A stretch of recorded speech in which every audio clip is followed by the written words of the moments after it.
사례를 한번 볼게요. 부진점포를 인수해서 업종 변경을 하는 창업. 실제 제가 사례를 하나 말씀드릴게요. 강남의 도곡동에서 벌어진 일이에요. 어떤 창업자가 가맹본부를 찾아왔어요. 상담을 하다가 가맹본부가 처음에는 어이가 없었어요. 돈 얼마 가지고 있냐고 했더니 한 5, 6천만 원밖에 없다는 거예요. 근데 강남에서 창업하고 싶대요. 음식점을.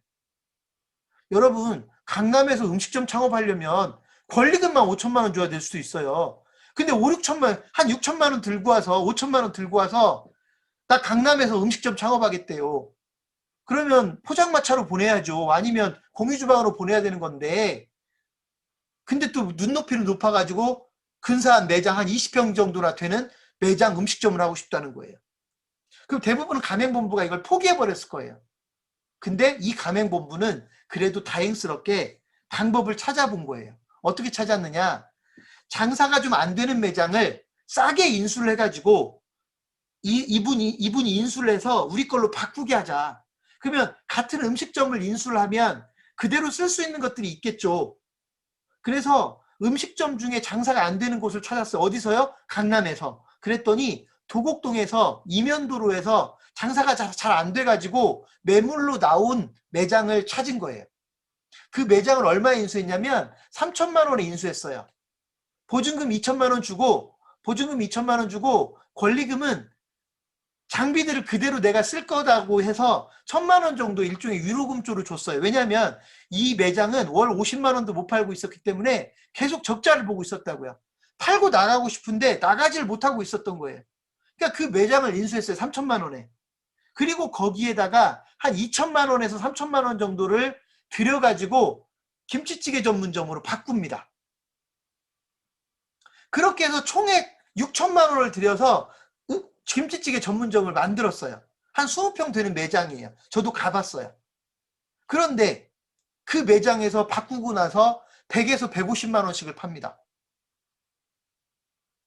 이 이야기를 제가 왜 여러분에게 드리냐면 실제로 여러분이 똑같은 김치찌개 전문점을 아무 생각 없이 빈 점포 찾아가지고 거기에 인테리어하고 주방 시설 넣고 FM대로 창업을 했으면 무조건 1억 2천 이상 들어가는 매장이에요. 왜? 시설비 인테리어 해가지고 무조건 1억 들어갈 거고 아까 보증금 들어갈 거고 여러분이 운이 없었으면 권리금 별도로 줘야 되고 그럼 1억 2천 3천이 들어가는 매장이죠.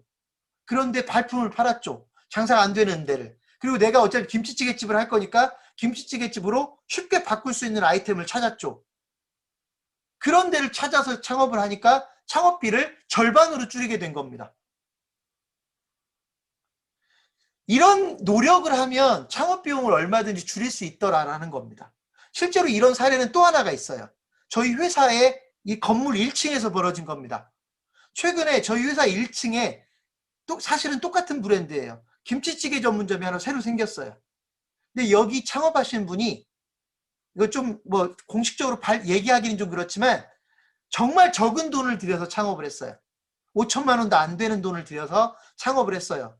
매장이 30평입니다. 저희 지식산업센터에 엄청난 입주 업체들이 있는데 그 업체 1층에 김치찌개 전문점을 30평짜리를 내는데 돈은 5천만 원도 안 들었다고요. 왜 가능했느냐? 일반적으로 상식적으로 말이 안 되잖아요. 여기 보증금만 5천만 원이거든요. 보증금만 5천만 원인데 어떻게 5천만 원 다 안 들여서 창업을 하냐고요. 일반적으로 말이 안 되잖아요. 되게 그려줬어요. 어떻게 그렸냐면 처음에는 제가 이 자리는 너무 좋으니까 가맹본부에게 보증금을 투자하라고 했어요. 가맹본부가 보증금을 투자하면 창업자를 일 잘하는 사람을 찾아가지고 창업을 시키면 이 매장은 무조건 매출 150만 원, 200만 원 나오는 자리니까 가맹본부한테 제가 가맹본부가 보증금 투자해라. 그러면 창업자의 부담을 줄여서 창업을 시켜주자. 5천만 원도 안 들여서 창업을 시키자. 그런 창업자들이 요즘 많으니까. 그리고 본사도 보증금 5천만 원 투자한 만큼 더 가져가게 될 것이다. 본사에서 오케이를 했어요. 그런데 본사에서 직접 보증금을 투자하지 않고 보증금을 대신 투자할 회사를 찾았어요. 주방 설비업체 중에 보증금을 대신 투자해 줄 회사를 찾았어요. 그래서 보증금 투자를 받고 그리고 심지어는 시설까지, 그게 주방 설비업체였으니까 시설까지 투자를 받았어요. 그리고 이분들은 나머지 들어간 돈, 인테리어 조금 고치는 비용, 주방 설비를 고치는 비용, 새로 들어가는 장비 이렇게 해가지고 하니까 5천만 원이 안 들어간 거예요. 지금 얼마씩 파냐면 잘 팔릴 때 하루에 200만 원 팔고요. 안 팔릴 때 150만 원. 물론 토요일, 일요일은 좀 예외고 그렇게 팔린다고요. 이 매장이 실제 하루에 50만 원도 안 팔렸던 매장이에요. 여기도, 여기 1층도. 원래 동태 찌개 팔았던 데예요. 제가 왜 여러분에게 이 말씀을 드리냐면 사실 내가 똑같은 아이템을 창업을 하더라도 창업 비용을 줄일 수 있는 방법이 있다는 걸 모르면요. 그냥 가맹본부한테 가가지고 가맹본부가 달라는 거 다 주고 그대로 창업을 합니다. 그러면 돈 다 들어가는 거예요. 교촌치킨 얘기도 해볼게요. 교촌치킨 아까 제가 뭐라고 했냐면 1년에 교촌치킨 매장을 포기하는 사업자들이 가맹점주들이 100명 이상이에요.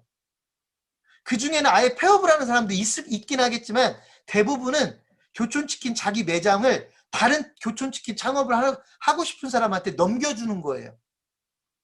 그러면 교촌치킨 가맹점을 새로 인수하는 사람은 돈 다 주고 인수할까요? 물론 장사가 잘 되는 데는 창업비보다 더 들어갈 수도 있죠. 권리금을 달라고 할 테니까. 근데 그 교촌치킨 가맹점들 중에는 장사가 잘 안 돼서 넘기는 데도 있거든요. 그런 데는 오히려 교촌치킨 매장을 새로 만드는 것보다 돈을 더 적게 들여서 창업을 할 수 있다고요. 그러니까 똑같이 교촌치킨으로 창업을 하는데 창업 비용이 달라진다고요. 방식에 따라서. 그런 방식이 있다는 걸 알았으면 연구해야죠. 노력해야죠. 발품 팔아야죠. 그런 노력 없이 무조건 가맹본부 가서 빈 점포 하나 얻어가지고 거기에 들어갈 돈 다 들어가고 창업을 하면 위험도는 더 크죠. 왜? 그 상권이 괜찮은지, 그 매장에 손님들이 정말로 많이 와줄지 아직 모르는 거잖아요.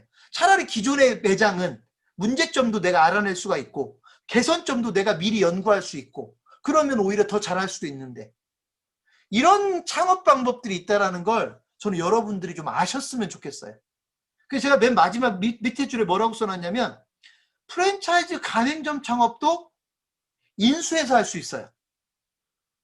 무조건 가맹본부에 가서 가맹계약을 맺는 게 아니라 기존 매장들을 인수해서 창업하는 것도 결국은 프랜차이즈 가맹점 창업이라고요. 교촌치킨 가맹점을 인수해서 창업한 사람은 본사의 도움을 못 받습니까? 아닙니다. 똑같습니다. 본사의 도움을 받는 겁니다.